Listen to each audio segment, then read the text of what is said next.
Le Sénégal n'est pas un pays producteur de pétrole, mais la qualité de ses ressources humaines lui vaut un renom à travers le monde. Et depuis quelques années, les instituts et les universités se multiplient pour renforcer le potentiel de cadres. Mais notre pays n'a pas échappé au phénomène de l'inadéquation formation-emploi qui ouvre la voie à la fuite des cerveaux.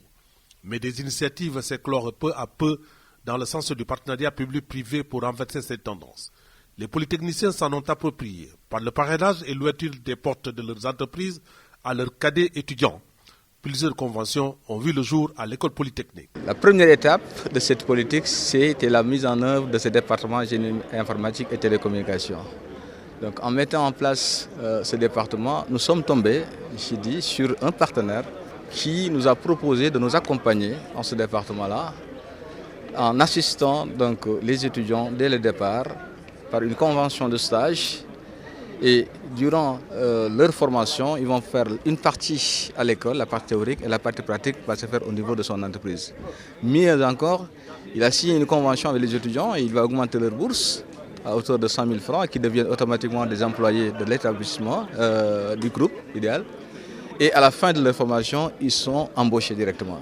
Pour illustrer, un polytechnicien Yaya Diallo, à la tête d'une société de télécom, a signé une convention avec son ancien établissement qui lui a donné le savoir-faire et le savoir-être dans ce domaine. Son ambition est d'aider les autres. Ces étudiants dont je pense qu'ils sont poussés parce que ce sont des étudiants d'excellence, ils ont réussi au concours difficile.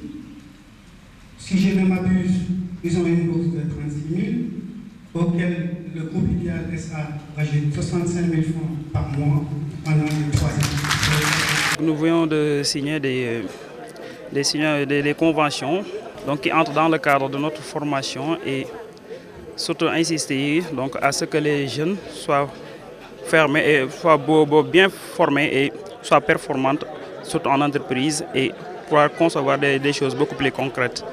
Je pense que sur ce lancer, c'est une initiative première au Sénégal, donc c'est à saluer. Le professeur Mary-Teuw Niane, ministre de l'Enseignement supérieur, a présidé la cérémonie de signature en présence du corps professoral, des enseignants et d'autres personnalités académiciennes du monde des sciences.